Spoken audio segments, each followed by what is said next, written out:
महाराष्ट्र राज्य नगर परिषदा नगरपंचायत कर्मचारी व सर्व कर्मचारी संघर्ष समितीच्या वतीनं शासनाला आपल्या वेगवेगळ्या एकूण 18 मागण्यांकरता 6 जूनला आपण मागणीपत्र सादर केलं। त्या मागणीपत्रामध्ये प्रामुख्यानं या राज्याचे मुख्यमंत्री सन्माननीय एकनाथरावजी शिंदे यांच्या अध्यक्षतेखाली जी 20 मार्च 2023ला बैठक झाली, त्या बैठकीमध्ये घेतलेल्या निर्णयाची अंमलबजावणी आजतागायत झालेली नाही, ती तत्काळ झाली पाहिजे म्हणून आपण 6 जूनला शासनाला पत्र दिलं। शासनाचे जे सर्व विभाग असतील, नगरविकास असेल, मुख्य सचिव असतील, साऱ्यांना आपण या पत्राच्या कॉपी दिलेल्या आहे। त्याच पद्धतीनं प्रत्येक जिल्ह्याच्या जिल्हाधिकारी कार्यालयावरती आपण 18 जूनला निदर्शनं केली, मोर्चे काढले आणि त्यांनासुद्धा निवेदन देण्याचं काम केलं तर ह्या मागण्यामध्ये आपण तत्काळ लक्ष घालू। जे महाराष्ट्रातले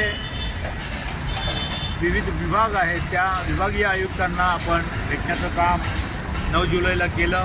कोकण विभागीय आयुक्त असतील, मराठवाड्यातले असतील, पुणेचे असतील, या सर्व 6 ठिकाणी आपण भेटून निवेदन देण्याचं काम केलं आणि त्यांना सांगण्याचं काम केलं हे प्रश्न तत्काळ सोडवा।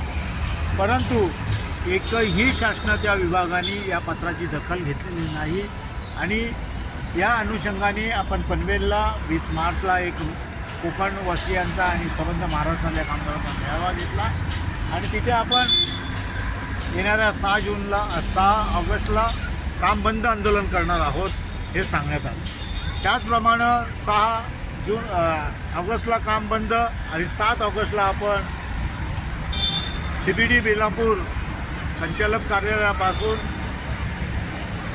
मंत्रालयापर्यंत लॉंग मार्च काढत आहोत हे सुद्धा आपण शासनाला सांगण्याचं काम केलं। परंतु यापूर्वी ज्या वेळेला आंदोलनं व्हायची, निदर्शनं व्हायची, त्यावेळेला शासन त्याची कुठेतरी नोंद घेऊन संबंधित अधिकारी बैठका बोलवायच्या, परंतु हे कुंभकर्णीय सरकार आणि संबंध प्रशासकीय यंत्रणा पोखरलेली भ्रष्टाचारामध्ये कोणत्याही प्रकारची चर्चा न करता हे कामगारांचे प्रश्न असेच प्रलंबित ठेवण्याचं काम केलेलं आहे। ह्या गोष्टीचा जाहीर निषेध करावा तेवढा थोडा आहे। संबंध जी शहरं आहेत, ज्या नगरपरिषदा नगरपंचायतची क्षेत्र आहेत, त्यांचं सुखी जीवन ठेवण्याचं काम, स्वच्छ ठेवण्याचं काम, समृद्ध ठेवण्याचं काम जे कामगार करतायत, त्या कामगारांनाच आपल्या मागण्यापासून वंचित करण्याचं काम या संबंध चळवळ याच्यामध्ये चाललेलं आहे।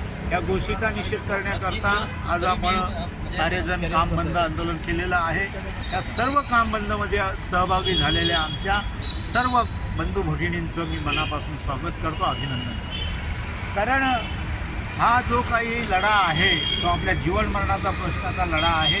आपला नगरपंचायती होत असताना ग्रामपंचायतीमधील कायम कामगारांचं समावेशन झालंच पाहिजे, ही प्रमुख मागणी आहे।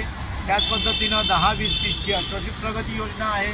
स्वच्छता निरीक्षकांचा प्रश्न जो प्रलंबित ठेवलेला आहे तो आहे। अनेक जे प्रश्न आहेत त्या प्रश्नांना घेऊन आपण सातत्यानं भांडत आहोत। अनेक प्रश्न जे आहेत 18 प्रकारचे, त्या 18 प्रकारच्या प्रश्नावरती ह्या शासनाने हेतुपुरस्सर दुर्लक्ष करण्याचं काम केलेलं आहे आणि ह्या प्रश्नाची आपल्याला चीड आली पाहिजे। नगरपालिका, नगरपरिषदा चालल्या पाहिजेत, नगरपंचायती जिवंत राहिल्या पाहिजेत, त्या स्वायत्त आहे, त्या स्वायत्तता त्यांची राहिली पाहिजे आणि एकूण ब्रिटिश काळापूर्वीपासून जकातीचं धोरण होतं। या शासनाने जकातीचा कर बंद करून 1999ला एका रात्रीमध्ये कर बंद करून ह्या नगरपरिषदा नगरपंचायतींना पंगू करण्याचं काम केलेलं आहे आणि त्या अनुषंगानं त्यांना मिळणारं जे सहाय्यक अनुदान ते सुद्धा यानं त्या निमित्तानं वेळ काढू धोरण त्याच्यामध्ये केलेलं आहे आणि त्याचमध्ये आज जवळपास 2000 कोटी रुपये शासनाकडे नगरपरिषदांचे येणे आहे। जे 10% वाढ सहाय्यक अनुदानामध्ये आहे ती जर अपेक्षित पकडली तर 2000 कोटी रुपये जर नगरपालिकांना आले तर नगरपालिका पूर्ण स्वायत्त होतील, त्या समृद्ध होतील। त्यामध्ये त्यांचे जे जे कर्मचारी आहेत त्यांची देणी जी आहेत, जे विविध प्रकारच्या वेतन श्रेण्या दिल्यानंतरचं जी फरकाची रक्कम आहे ती रक्कम आहे त्या देऊ शकतील। तर मित्रांनो, हे बंद हा एक लढा, आपण जीवन मरणाचा लढा लढत आहोत।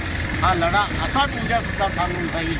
आणि उद्या ज्या वेळेला आपण शासनाच्या विरुद्ध बेलापूर CBDवरून आपण मोर्चाने इथून प्रस्तार करणार आहोत, तर या शासनाला देमाय आणि धरणी ठाय केल्याशिवाय आपण राहणार नाही. कारण या संबंध व्यवस्थेमध्ये शासनाचे अधिकारी जे कामचुकार आहेत, त्यांनी जो कामचुकारपणा केला नसता तर आज हा संप जनतेच्या माथ्यावरती लादला गेला नसता. त्या अधिकाऱ्यांनी जर 15-16 महिन्यामध्ये जर काम केलं असतं 1.5 वर्षाच्या काळामध्ये, तर संप करण्याची कोणतीही गरज आज पडली नसती. तरी ह्या साऱ्या प्रशासनामध्ये बसणाऱ्या अधिकाऱ्यांचा आम्ही जाहीर निषेध करतो. आणि उद्याचं आजचा झालेला संप यशस्वी संप आणि त्याचप्रमाणे उद्या होणारा लाँग मार्च हा सुद्धा तेवढाच प्रदीर्घ काळामध्ये लक्षात राहील अशा पद्धतीचा तो लाँग मार्च असेल, हे सुद्धा इथं निषेध करू इच्छितो. मित्रांनो, लाँग मार्चमध्ये जर प्रश्न सुटला नाही, जर चर्चा समोचित केली नाही, प्रश्न जर सोडवले नाही, तर जे आम्ही 30 ऑक्टोबरला सुरू केलेलं उपोषण होतं बेमुदत, ते उपोषण आम्ही नोव्हेंबरच्या 4 तारखेला थांबवलं होतं 3 तारखेला. ते पुन्हा आम्ही त्या सरकारच्या विरुद्ध बेमुदत उपोषण ऑगस्ट क्रांती दिनी सुरू करून ह्या शासनाला निश्चितपणे वटणीवर आणण्याचं काम करू. मित्रांनो, आपण संयमाने काम करतो. आपण या शहराची स्वच्छता, शहराचं आरोग्य, शहराची समृद्धी, शहराची सर्व प्रकारची जडणघडणीमध्ये आमचा हे वाटा असतो. हे कोणीही AC मधले बसणारे बाबू लोक काम करत नाही. तर रस्त्यावर काम करणारा आमचा सफाई कामगार असेल, आमचा कार्यालयीन कामगार असेल, आमचा अग्निशमनचा कामगार असेल, आमचा पाणी पुरवठ्याचा कामगार असेल, ही सारी मंडळी काबाड कष्ट करून हे शहराला सुदृढ करण्याचं काम करतात. आणि ही जी नेते मंडळी बसलेली आहे, हे जे प्रशासनाचे अधिकारी बोके बसलेले आहे, हे आपल्यावरती शिरजोरी करण्याचं काम करतात, आपल्याला अधिकारापासून वंचित ठेवण्याचं काम करतात.